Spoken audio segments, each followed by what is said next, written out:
Kak, katanya di SMA Negeri 4 ada pelajaran baru ya? Iya, nama mata pembelajarannya muatan lokal alias mulok. Di sana belajar apa aja, Kak? Mau tahu? Mau tahu? Sini kami ajarin. Assalamualaikum warahmatullahi wabarakatuh. SMA Negeri 4 aku Biru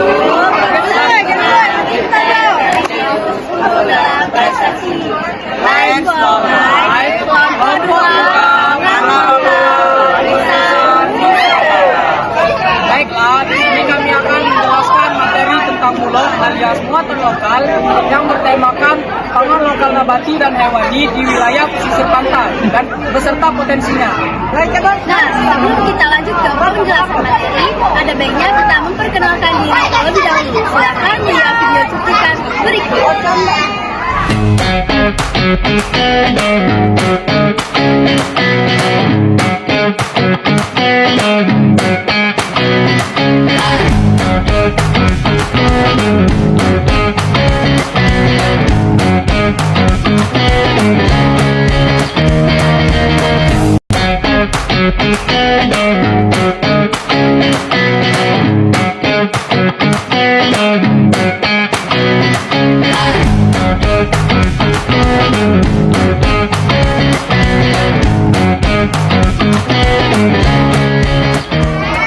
Baiklah, setelah melihat cuplikan video perkenalan tadi, kami akan lanjut ke sesi materi.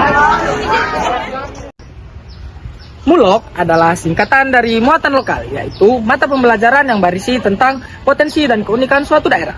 Mulok merupakan bagian dari kurikulum nasional yang bertujuan untuk memperkaya pengetahuan dan keterampilan siswa. Di pembelajaran Mulok kali ini, kita akan mempelajari tentang pangan lokal nabati dan hewani sesuai wilayah dan potensi pengembangannya di wilayah pesisir.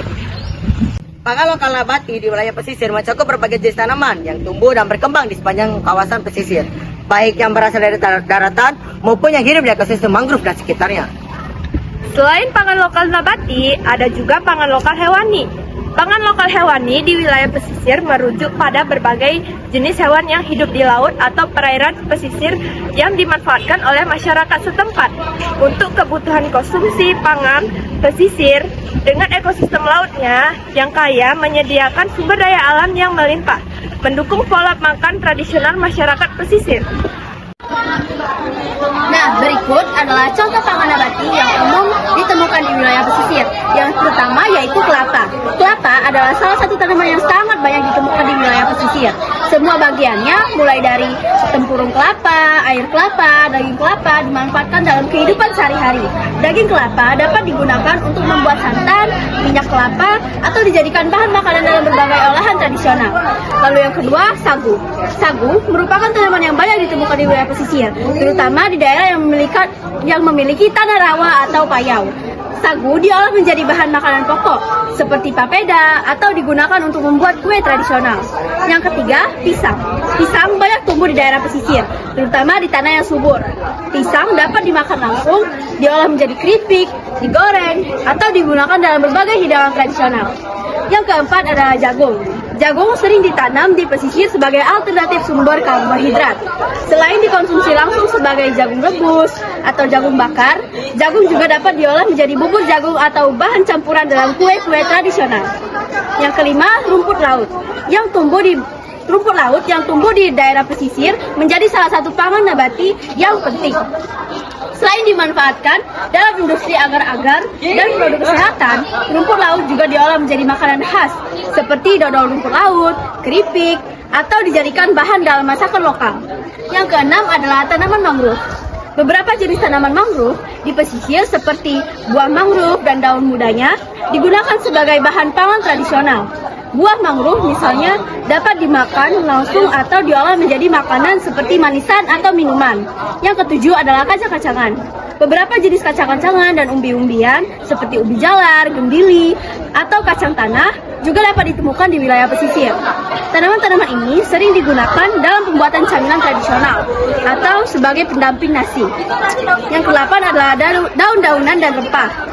Daun-daunan seperti daun kemangi, daun pandan, dan rempah seperti kunyit, jahe, dan lengkuas banyak ditemukan di daerah pesisir dan digunakan dalam masakan tradisional sebagai bumbu atau penyedap rasa. Dan ada juga beberapa contoh pangan lokal hewani yang ada di pesisir pantai. 1. Ikan laut seperti ikan tokol, kembung, tenggiri, dan kakap tuna. 2. Udang banyak ditemui di perairan yang tambak dan perairan laut. 3. Cumi-cumi dan sotong, sumber protein yang sering diolah menjadi berbagai hidangan. 4. Kepiting dan rajungan, kaya akan protein yang sering dijadikan makanan khas pesisir. 5. Karang-karangan seperti tiram, remis, siping, dan kerang hijau. 6. Rumput laut, meski bukan hewani, sering dikonsumsi dengan olahan hewani, sering dijadikan campuran makanan laut. 7.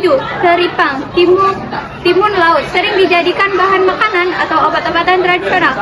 8. Lobster, salah satu komoditas bernilai tinggi yang paling banyak ditemukan di perairan pantai. Pengembangan pangan lokal nabati. Pengembangan pangan lokal nabati di daerah pesisir memiliki potensi besar untuk mendukung ketahanan pangan, meningkatkan perekonomian lokal, serta melestarikan lingkungan.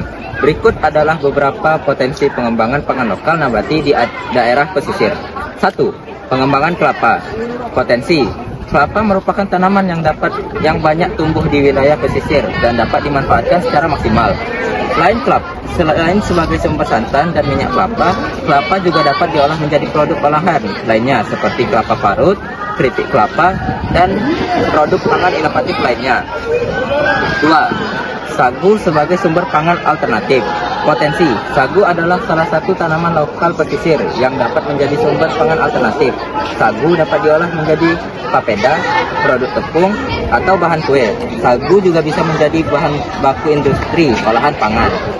3. Rumput laut sebagai produk bernilai ekonomi tinggi.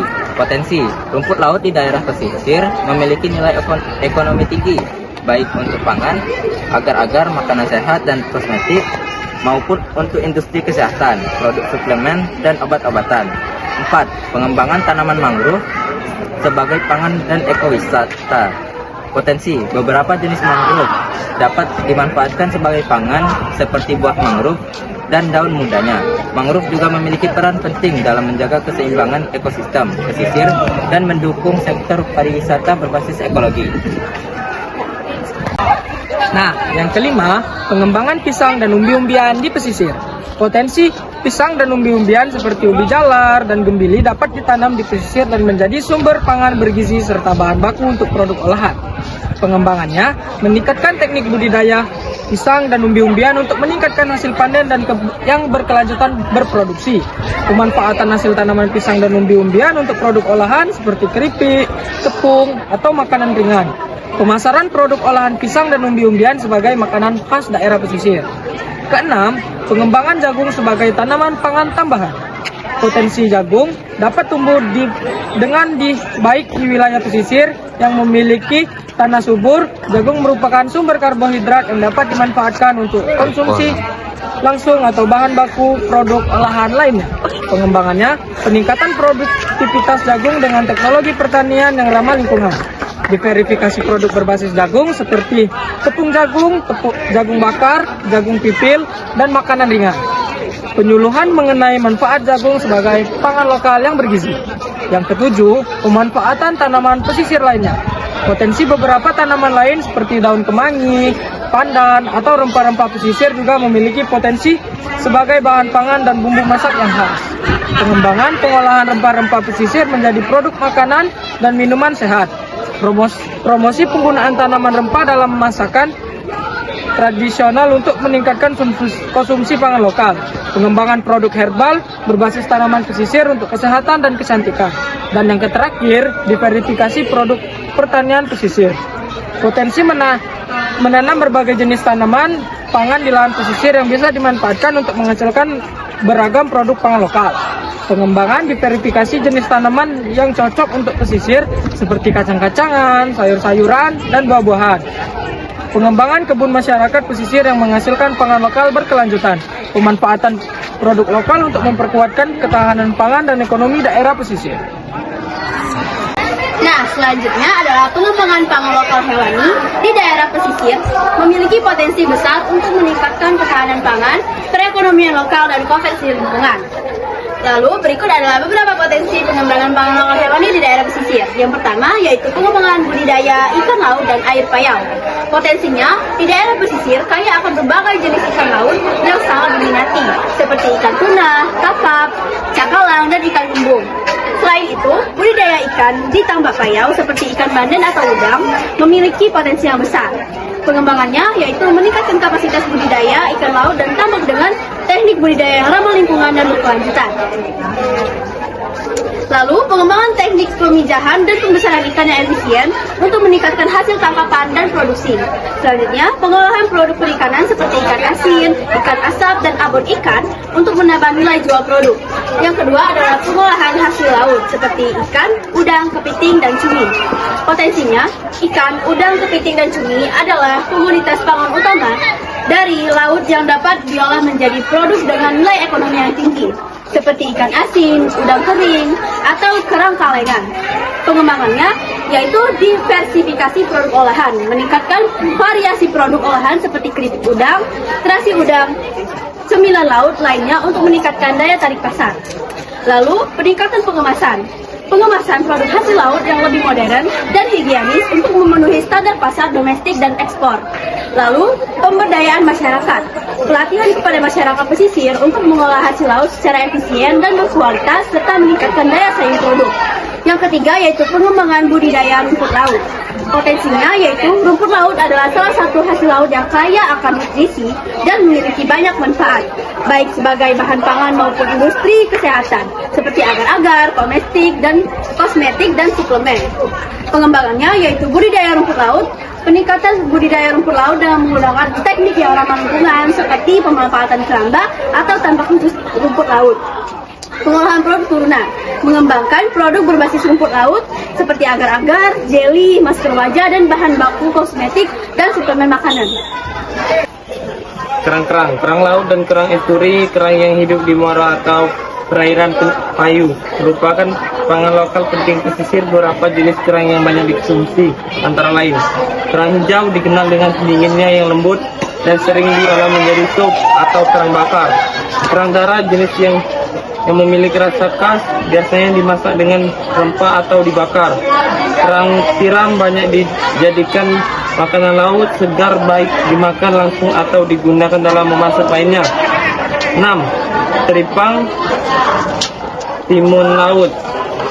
Teripang adalah hewan laut yang banyak ditemukan di wilayah pesisir dan merupakan makanan bergizi tinggi. Teripang diolah menjadi berbagai hidangan khas daerah seperti teripang asam manis. Teripang dimasak di bumbu asam manis menjadi hidangan lezat. Teripang kering digunakan untuk makanan tradisional atau bahan obat herbal. 7. Lobster adalah hasil laut yang sering ditemukan di daerah pesisir, terutama di kawasan dengan perairan jernih. Lobster sering diolah menjadi hidangan mewah seperti lobster rebus atau lobster panggang. Lobster saus mentega, hidangan yang banyak disajikan di restoran pesisir. 8. Tiram. Tiram merupakan bivalve yang hidup di perairan pesisir dan memiliki kandungan gizi yang tinggi. Tiram sering dimanfaatkan dalam masakan seperti tiram bakar. Tiram bakar dengan bumbu khusus dan sering dimakan dengan sambal. Tiram mentah sebagai hidangan penutup atau makanan ringan. 9. Biota laut lainnya. Ikan lele. Di beberapa wilayah pesisir, ikan lele dibudidayakan di tambak-tambak pesisir untuk memenuhi kebutuhan pangan lokal. Bintang laut dikenal sebagai bahan makanan di beberapa daerah pesisir yang dikonsumsi setelah diolah. 10. Garam laut. Meskipun bukan hewan, garam laut merupakan hasil ekstraksi dari air laut dan sering dianggap sebagai produk pangan yang penting di pesisir. Garam laut digunakan dalam pengolahan makanan, terutama untuk ikan asin dan produk makanan lainnya. Baiklah, sekian pemaparan materi dari kami. Bila ada salah kata mohon dimaafkan. Kami akhiri. Wassalamualaikum warahmatullahi wabarakatuh.